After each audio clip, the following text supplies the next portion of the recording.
Historically, as a culture, we have always invested a lot towards the cleanliness, both on the personal and public spheres.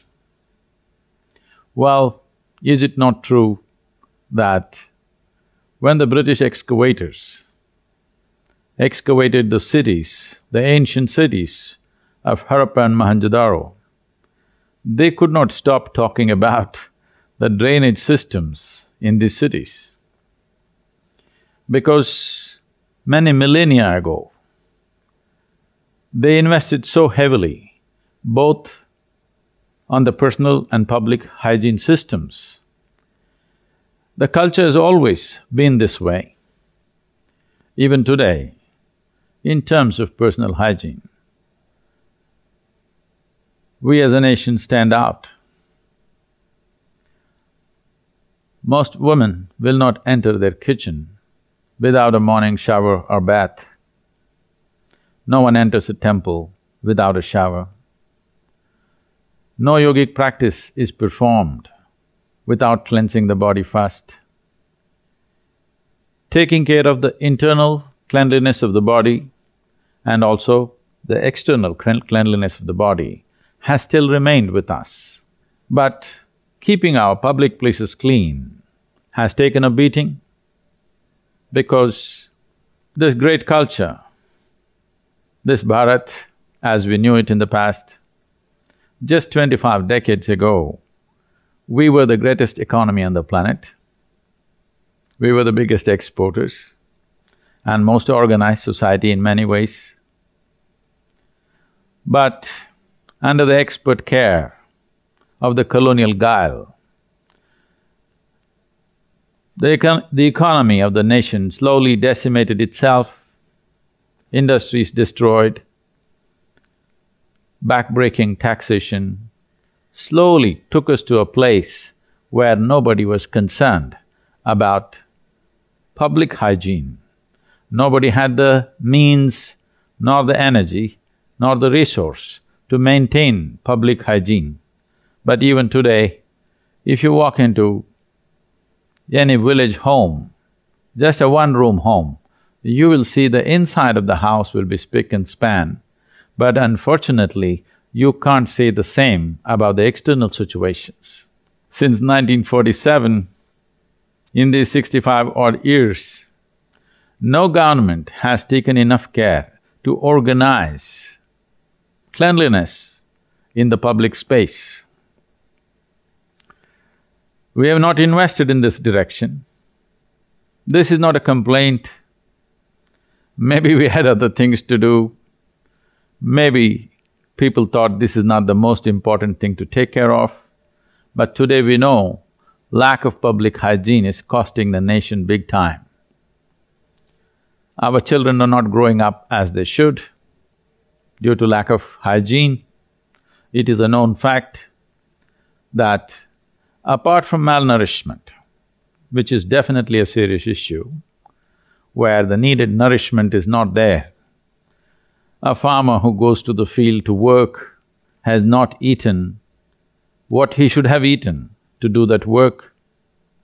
A pregnant woman has not eaten what she should have eaten to deliver a healthy child.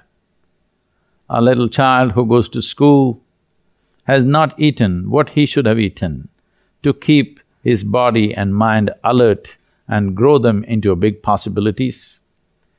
That is there, but that is complementary to this, because malnourishment and lack of public hygiene generally come together and they complement each other in the sense, because of lack of hygiene, repeated bouts of bacterial infection and infestation of parasites in the digestive tract takes away or flattens out the intestines, and our ability to absorb nutrients is considerably reduced. So many children who are even getting a certain amount of nourishment are not able to absorb the nutrients that they ingest simply because of continuous bouts of infections that they go through. And in the first 6 years, if one does not grow to their proper capabilities within themselves, if first 6 years, if their nourishment levels are not the way they should be, then most probably you have a stunted body and an undeveloped brain for the rest of your life, and generally it can never be fixed. So, considering all this, getting India clean is a very important project. I am glad for the first time the Prime Minister of this country has taken this up as an important step in the making of a new nation. When Prime Minister launched this on the Gandhi Jayanti Day on 2nd of October, there were comments, why is the Prime Minister talking about pedestrian issues when there are bigger, larger issues to be addressed? Unfortunately, people are forgetting that a large mass of India is pedestrian, and addressing pedestrian issues is of national interest. Without creating a clean nation, developing a nation into a great possibility will be out of question, because we will carry things within us which will not allow us to become full-fledged human beings if public spaces are not kept clean and appropriate for healthy growth of individual human beings. This process of wanting to clean India is not an overnight job. At the same time, if we can inspire the entire citizenry of this nation, then it could be quite an easy task. But we need to understand this. In this country, nothing changes just by changing policies. Things will happen only if you make it into an emotional movement, which is what I believe the Prime Minister is trying to do, touch the emotional chord of pride about the nation and wanting to clean it up. I see many advertisements being released by the government of India to touch that emotional chord in the Indian citizen so that everybody will take it up. Everybody taking this up is very important, otherwise this will not be a successful movement. A year is a long enough time to clean up this nation.